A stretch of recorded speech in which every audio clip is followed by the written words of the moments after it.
Hey guys, and welcome to Money Talks News, the podcast. This episode, we're talking about cheating on your partner with money. Do you know a lot of people commit financial infidelity? They do things like keeping purchases secret, hiding debts, lying about their income, draining money from their savings, lending money without consent. It happens all the time, and it's all bad, right? Even worse, financial infidelity can be a sign of other relationship issues. So, how do you avoid this stuff? Or if you're already doing it, how do you stop? That's what we're going to find out today. I'm Stacy Johnson, as usual. My co-host will be financial journalist Miranda Marquit. Miranda, hello. Hi, Stacy. I am super excited for this, if only because I know I never have to worry about financial infidelity again. Well, I don't know, because you seem like the kind of financial cheating type of a woman, but I don't know. We'll find out more as we go through the podcast. Producer and novice investor is Aaron Freeman, also joining us today. Hello, Aaron. I'm just worried about financial aging. Where did I put that cash? Tell me about it. You hit my nail on the head right there. This week we have a special guest, Tarra Jackson, also known as Madam Money. Hello, Tarra. Hey there. Hey, everybody. Now, Tara's going to help us learn how to set better money goals with our partners so we can stop all this financial fooling around. Before we start, remember this podcast is not financial advice, so make sure you do your own research and consult your own experts before acting on anything that you may learn here. Let's dive in. And actually, Tara, let me pull something up here that I got a quote today. This is from a professor of family studies and human services at Kansas State University. And here's what she said. Arguments about money are by far the top predictor of divorce. Oh. It's not children, it's not sex, in-laws, or anything else. It's money for both men and women. Does that ring true to you, Tara? Yeah. One of the number one or the top three causes of divorce is money misunderstandings, dollar disagreements, financial fights, budget battles. So if you're arguing about money, maybe an underlying issue about other things, but it's the money thing. You can cheat on each other, forgive each other, but if you mess up with the money, that's kind of the demise. I think I'm going to start calling you Madam Alliteration, because that was pretty good. You did all that stuff you just did. So how does this stuff happen? Well, actually, let's back up a step. Make sure everybody understands exactly what we're talking about here. Financial infidelity, what does it mean? Well, financial infidelity is the manner of lying to your spouse about money. I wrote a book called Financial Fornication. And so I talk about how we treat our money just like personal relationships. Unfortunately, we may be financially promiscuous with credit cards, multiple. I mean, don't judge me. That was me. And then we end up with financial STDs, substantially tremendous debt, and we need cures, right? Because we need to understand how to date our banks, but we also need to understand with the book that I wrote, The 4 Financial Languages, is how to communicate about money when someone speaks a different dialect. And usually the financial infidelity comes when you have two people that have 2 different financial languages. That's why savers and spenders argue about money. That's why savers and investors argue about money. Is because they understand, they feel, and they communicate differently about money. And when that happens, you have that other person, usually the spender, that will feel like, well, I can't spend because the saver doesn't want me to spend, but I'm still going to spend because you're not going to tell me what to do with my money, but I'm going to hide it and keep it away from them. And that's how the infidelity comes. Now, I've got some stats here that Miranda was kind enough to furnish me for this podcast. Keeping purchases secret says 31% of people do that. I say we're talking about people in couples, obviously, because you wouldn't have to be hiding stuff from yourself. But so keeping purchases secret, 31%, hiding debts or accounts, 28.7%, lying about income, 22%, almost 23% actually, draining money from savings, 10%, and lending money without consent, 7%. So now there are 4 of us on the podcast, 2 women, 2 men. Aaron and I are both married. Now, Terry, have you never been married? No, so but I've been in a couple of relationships that felt like marriage. So okay, cool. Okay, so you've been in long-term relationships. That. So let's show of hands. Who here has committed any of these different infractions? Let's see some hands. I am. Oh, come on. Oh yeah, I think so. I think so. Okay. I think so. Yeah. Aaron's wife is behind him somewhere, so she's in probably previous, hearing previous this. marriages. No, in previous marriages. Hi, Okay. Sonia. Yeah. Yes. Now it's So I we've think all now as done long as I this. spend money on Sonia, Right. everything works out. So for those of you who are not watching us and just hearing us, all four of us raised our hands. We've all done this at one time or another. I would like to say, though, to be honest with you, now this is my third marriage. I was practicing the first couple of times, and I don't think I've done these things now. And actually, this brings up a point that I can make too. To Tarra, the reason I think that I would avoid these because I'm self-actualized, but also because my wife makes good money and I make good money. So there's really no reason. I mean, she buys whatever she wants, and we don't commingle our assets. So it's really hard for me to commit these crimes because there really aren't crimes in my family. Is that normal? I mean, you would think that the more money pressure there was, the more likely people would be to commit these offenses. Is that true? It's usually true when they're, like you said, your money is communal, when you combine money. And now you both have the responsibility. You know what I'm saying? It's almost like having a child. If we have a child together, we're both responsible for that child. So I may do things with that child and may not want the dad to know what I'm doing, right? Right. But if you have two separate kids and I have my kid, he has his kid, what he does with his child is what he does with his child. What I do with my child is what I do with my child, even though we may be together. Okay. So, you're at a position where you're mature enough to handle the fact that we're together, but we don't have to combine our assets right now, as long as we take care of the home that we're in. There's a lot of people that say, oh, we're married, we need to combine everything. But then you have two different financial languages, you argue about money, and then someone's hiding something financially from them because, one, they don't want to start an argument, they don't want to get mad, they don't want to have the discussion, they don't want to hear no, or whatever. So it depends on the maturity level in the relationship. The older we are, the more we're okay with being together but being separate. Like, I'm at a stage in my life, if I get married, I'm okay with having my own room and he has his own room. And when we come together, and then he can snore in his room and I can snore in my room. I am really okay with that. That's pretty funny. I think you may have been visiting our house before. So anyway, when we're having by the way, let's do a sidebar. This is a big argument that's been going on forever in the personal finance world. Do we combine assets or do we not? A lot of people, a lot of personal finance gurus, and I'm using air quotes, say that people should combine their assets, and then some people say I've read many shouldn't. articles that say people who do combine their money actually live happier lives. Yes, okay, but here's what I say: BS. I don't think that's necessarily true. I think my opinion is that it depends on who you are. Like we got together later in life, my wife and I. Much later in my life, she's much younger than me, but nonetheless, and she has her own income, blah, blah, blah. I mean, I think there are situations where it makes sense to do that, but to doom a marriage to failure because you don't have a combined checking account, I believe is just bull. I don't think it's true at all. Opinions? Yeah, I think it goes back to what you're saying. Like, once again, we always talk about how personal finance is personal. And so you want to make sure, like, okay, how does this work? And is it working for us? Does it work for, because what works for one couple may not work for another.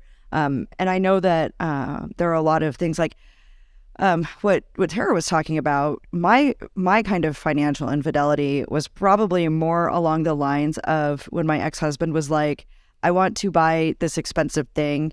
How long will it take us to like save the money that we need to buy this expensive thing? And I would always tell him it would take longer than it was supposed to because I didn't want to buy the expensive thing.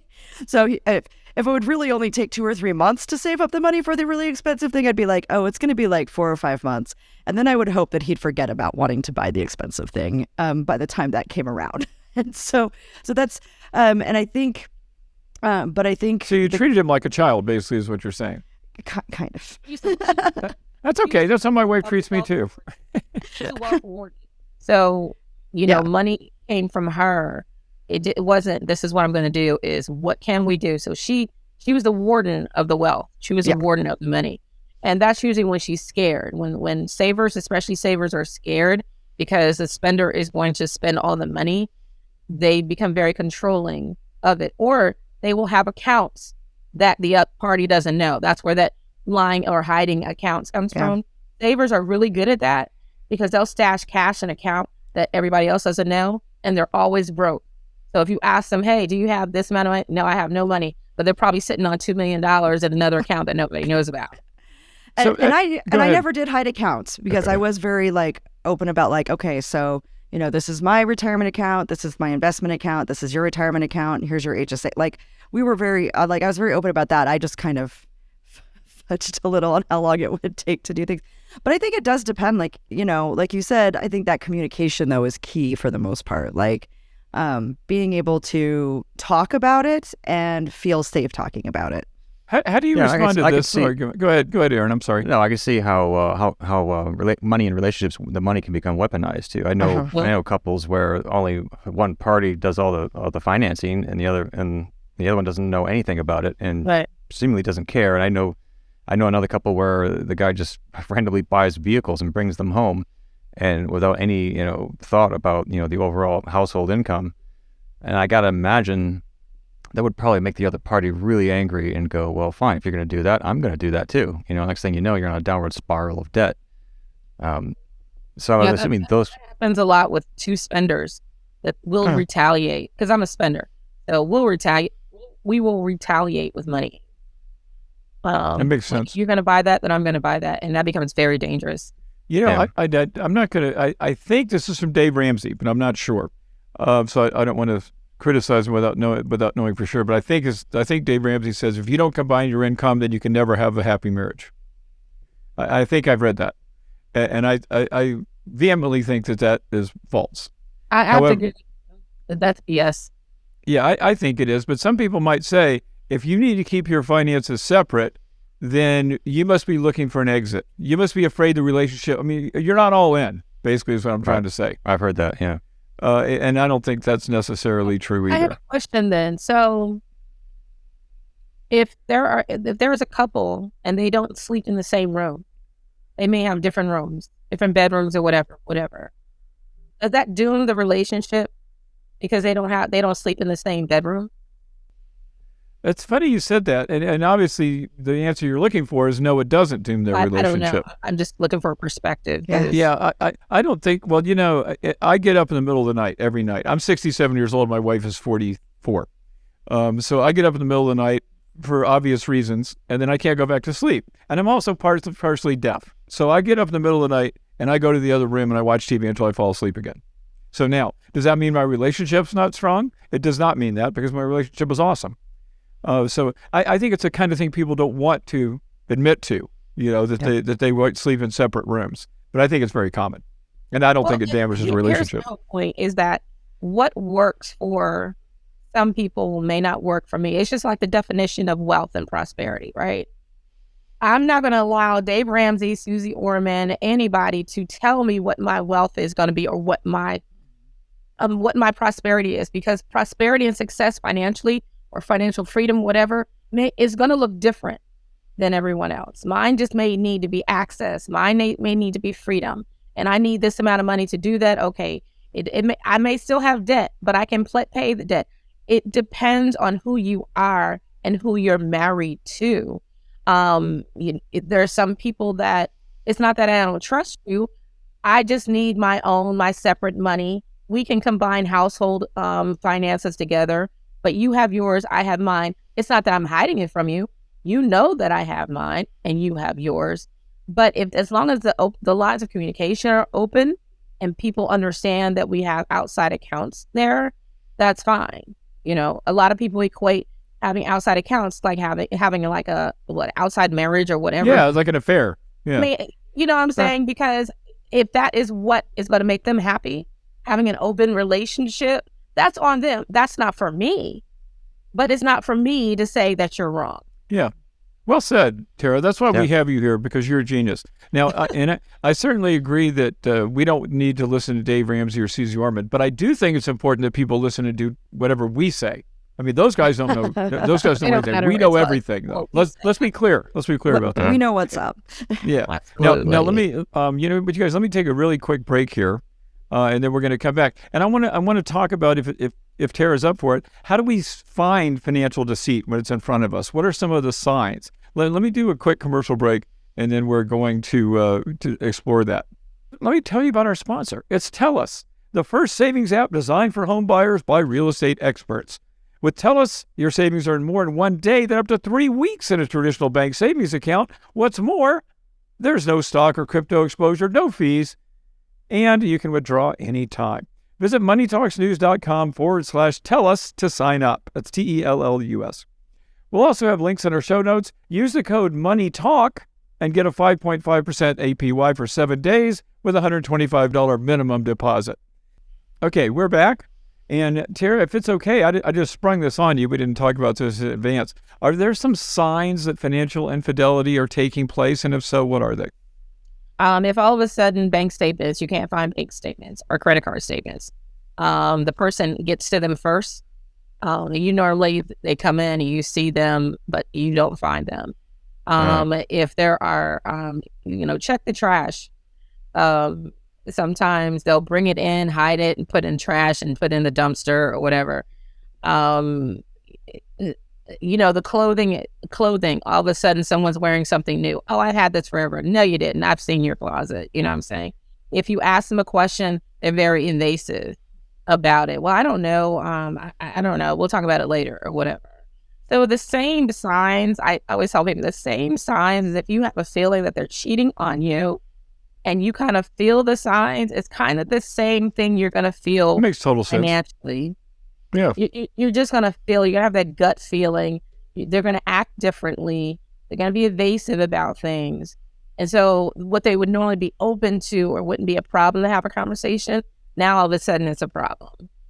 Now what are some of the best ways to hide money? Aaron's wife is a CPA, and so he's trying to figure out how to get around this. So listen, make the money where they don't know you're making the money, and have that money go to some other account they don't know about. So I'm saying, you're facilitating financial deception. Not at all. I'm just saying it's the obvious. If you want to really do it, I'm not telling you to. Now, what happens? And it's the same thing maybe with sexual infidelity, whatever. You find, let's say you find a statement in the trash, of a credit card you didn't know your spouse had, and you confront them with it, right? You go, what the hell is this? And they go, how dare you violate my privacy? What are you doing going through the trash looking for something to start a fight on? How do you respond to that? I mean, that marriage counseling needs to happen right there, because I'm not a marriage counselor, nor do I play one on TV. But that is a symptom of something a little bit it's greater than just money. You know what I'm saying? Now, if they're doing that behind their back and they're using money to do that, there is something that's greater than the money. But one, how dare I do that? Well, your debt is going to compromise the financial stability of this household. And so if you want to have a credit card, you want to do it and you can pay it, at least let me be aware of it. You know what I'm saying? It's like me dating. It's like me dating, and I'm dating a guy. He doesn't necessarily want to get married. Whatever. He still wants to date around, but he still wants to see me. My thing is, tell me that you're still dating and let me make the decision to continue to date you. But don't do it behind my back, because now I can't trust you with anything. No, that makes total sense. Now, okay, so I guess I just want to. Go ahead, Miranda. Yeah, Miranda. I just want to. Yeah, sorry. I just want to make something clear. So what we're talking about here is we were talking about financial infidelity in a relationship that doesn't involve abuse. So I want to make sure we're making that clear, because there are some cases where if you are in an abusive relationship and you need to flee, then having that hidden money is very important. Yeah, so having that hidden money and being able to set that aside and get the help and the resources you need if you are in an abusive relationship, that's kind of what we're talking about here. Because like a lot of the time, these are things that even in a healthy relationship with money that we don't really think about, or that we might do without really thinking about it. But if you are in an abusive relationship, the rules are different. It's absolutely different. Yeah, and we want to make sure people understand that. And I teach people, whether you're male or female, of how to get establish an escape strategy when you're in an abusive relationship. Because if you're in an abusive relationship, they're controlling the money and they know everything. So you have to move differently in order to establish your escape strategy. So thank you for bringing that up. I can throw in some advice here too. But many years ago, so long ago that I don't mind saying it now, I was going to get divorced. This is 30-something years ago. and I took $15,000 cash and I buried it in my backyard. And so the warning I'm going to tell you is this: do not do that, because I lived in Arizona at the time and it was very dry, and I put it in a can, I buried it in the backyard. It doesn't rain for months and months. Well, guess what? 1 year later, that money was so moldy I couldn't hardly use it. I bought a car with it, and which I still own today. And the guy was like, "Oh my God, this stuff stinks." So if you're going to hide money, don't bury it in your yard. But try not to hide money at all. Okay, now let's talk about this with little time we have left. What do we do? What do we do when we encounter this? I mean, you have to have a way out. If sexual infidelity, right? I mean, you're confronted with a huge problem here. So let's say that you're confronted with this problem of financial infidelity. What steps should we take? We don't just walk out the door and get a divorce, right? We try to work it out. What do we do? I mean, one, you seek help. It's just like if you have any type of infidelity, you want to go to a professional. I always recommend that you go to a marriage counselor or pastor that specializes in marriage counseling to talk it out, because it may be something that you can have a conversation, talk it out, and mend it. And I always say, I never want, money's a tool, and it should never have the power to destroy what God put together. So at least make an effort to talk about it if both parties are willing to do it. One party may be willing to do it, the other party may not be, but at least seek help. The second one is if this person that you're with is committing the financial infidelity and you don't think that this is going to work out for you, then you need to start establishing your exit plan. You need to start putting money aside. You need to start separating your assets in the best way that you can, especially the assets you want to keep. You may want to start refinancing those assets into an individual account if you have the capacity to do it.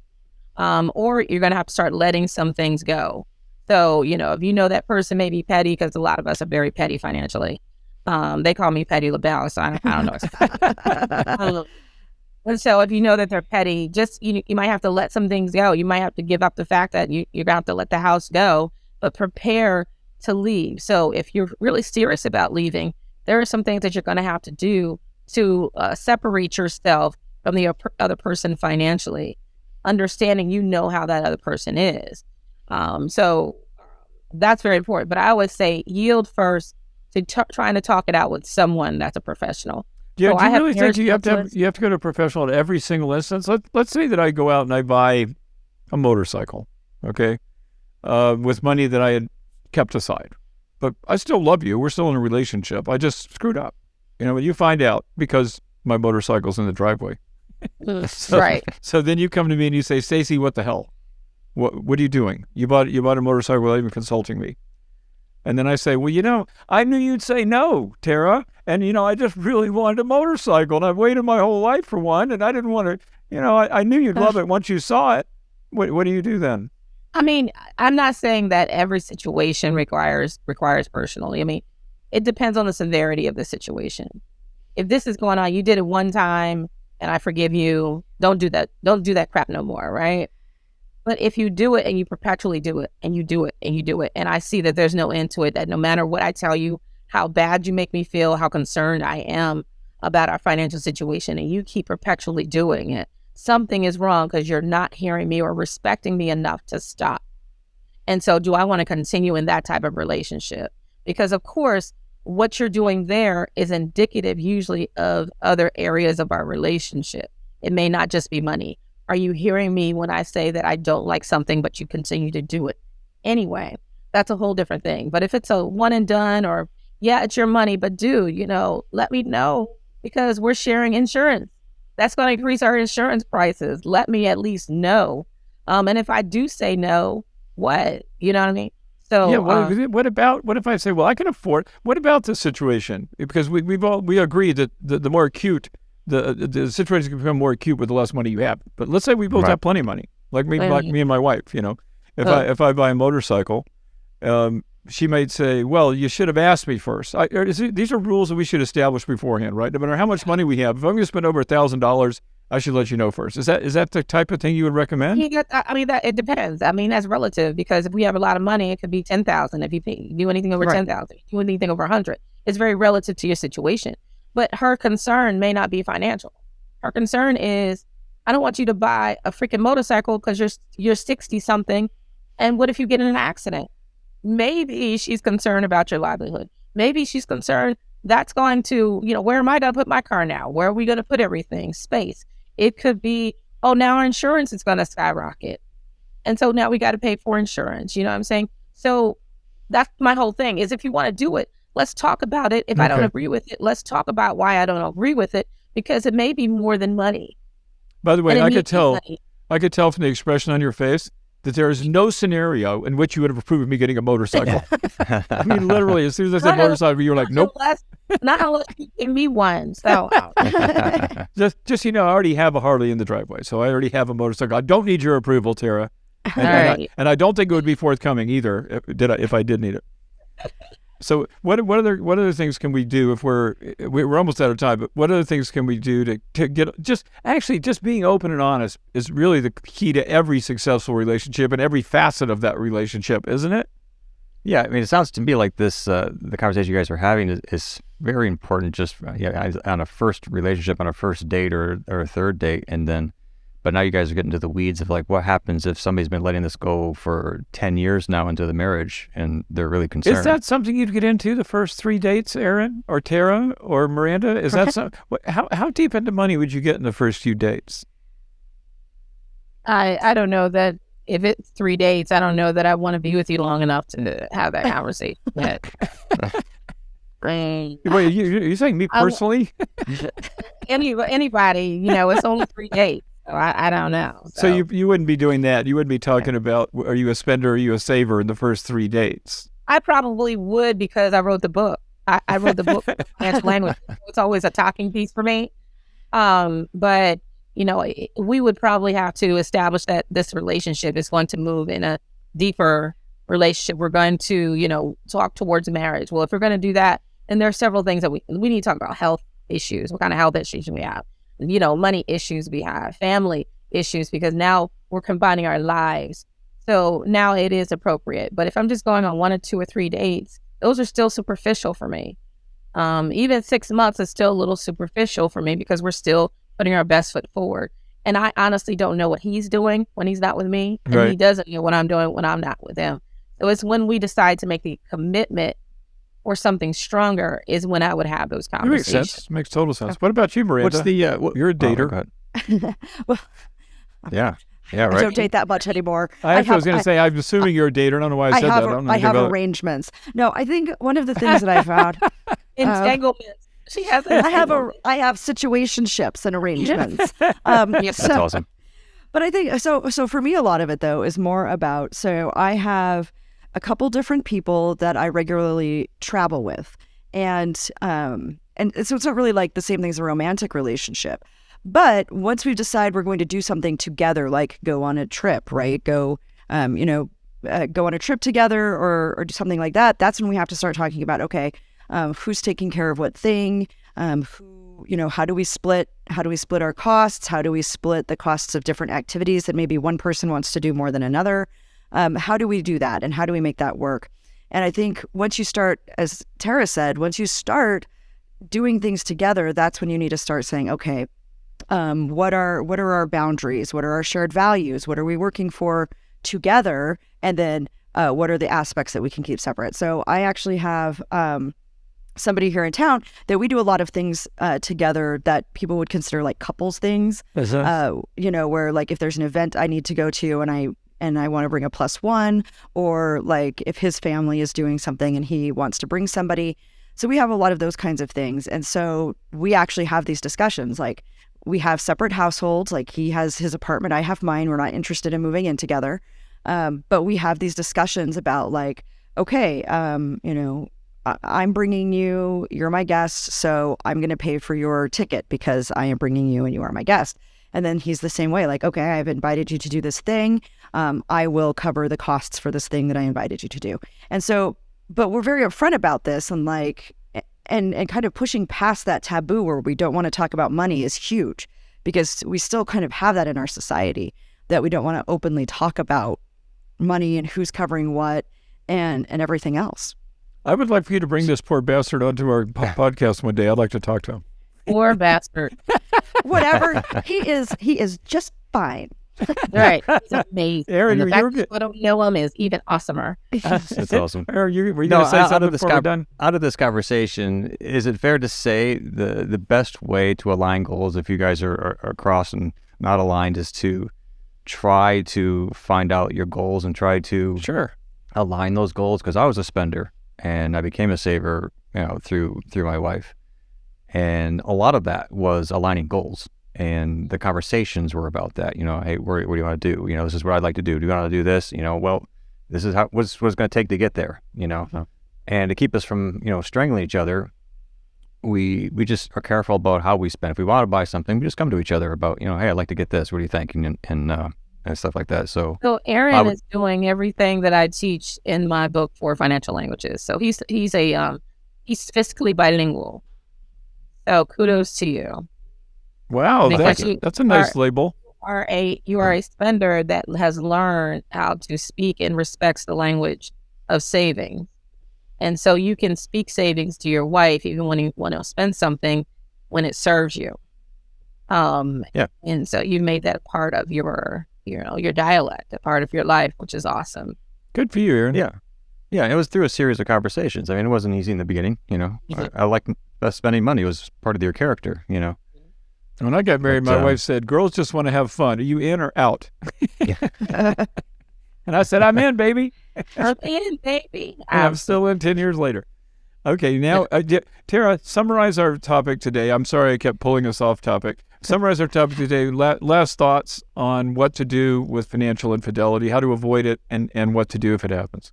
Well, how to avoid it, or even if you're in it, is I tell people is to have frequent money dates.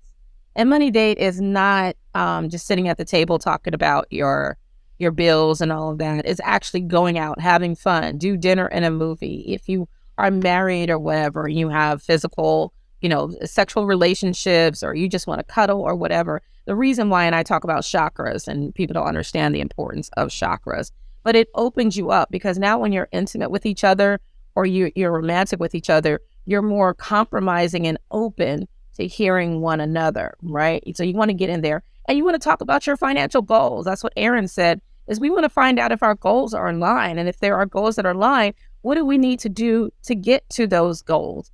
All of those goals are going to cost money. We want to buy a house. We want to travel. We want to do something. They're all going to cost money. What is it that we both can do as a couple to reach those goals together? Because now you're fighting for a common goal. And so the spender may say, I can probably put some more money aside so that we can reach this, because spenders will save money to spend, just so long as if we have a reason to do it. We don't do this saving for a rainy day. It's raining outside. Can I spend some money? Yeah. But if you have that on a regular basis and talk about different things, and it could be quarterly, that you have a money date that at the end, you're going to talk about what we want to do financially to move to the next level, and you do it. And I give you examples, I give you topics to talk about in the book, the 4 financial languages, so that you can have that. Even when you're dating, you can start doing this when you're dating and then continue it. Awesome. And at the end of the night, sprinkle a whole bunch of Benjamins right on the bed sheets. There you go. Especially on a first date, that works. Yeah. Depending on what the date is, but okay. I don't know about Benjamins, but some currency will work. Okay, Start by bringing me cheese. What? And there's that. Bringing you what? Cheese. That's what I thought you said. I thought I must have misunderstood you. There's a meme from an old courtship book that's like, you may fascinate a woman with a piece of cheese, and I do love cheese. That actually works on Sonia. I don't know you super well, Miranda, but I'd probably lead with wine if it were me. Also true, yes. Bring me some wine and cheese, and you're 3/4 of the way there. There for you. Okay, girls and men. Do me one favor real quick, Tarra. Tell me the name of your book, and I'll make sure everybody gets it before I close the show. The first book, my freshman book, was Financial Fornication. And my second book is the 4 financial languages, the number 4 financial languages, how to communicate successfully about money. Cool. So I would imagine if I was to Amazon, or you can go to madamoney.com. If I went to Google and put in financial fornication, I bet you I'd get some really interesting search results too. You would get me on first page. I can tell you that. Let's hope. Yeah, and we'll have links to the books and everything in the show notes, so you'll be able to go find her books in the show notes. Well, I was thinking we wouldn't be able to fill a podcast, so of course we're over as usual. But we are out of time, folks, but we are never out of topic. Dig a little deeper. You're going to find links to lots more info in our show notes, as Miranda just said. And remember, if your goal is to make more, to spend less, to retire rich, your online home is moneytalksnews.com. And don't forget to check out Miranda's online home as well. That is Miranda Marquit, MARQUIT.com. And of course, you want to visit Tarra at her website, madammoney.com. Got a question, comment, or topic you'd like to suggest? Tell us about it. You can email us at hello@moneytalksnews.com. And one final thing, if you like what we do, then do something for us. Subscribe to our podcast. Takes you 2 seconds. Really helps us, though. So if you like us, show us and subscribe. And tell your friends, too. Tarra, thanks so much for being with us today. We love having you. It's your second time. We hope it won't be the last. I am Stacy Johnson. I'm Miranda Marquit. I'm Aaron Freeman. Thanks for hanging out with us, everybody. We will see you right here next time.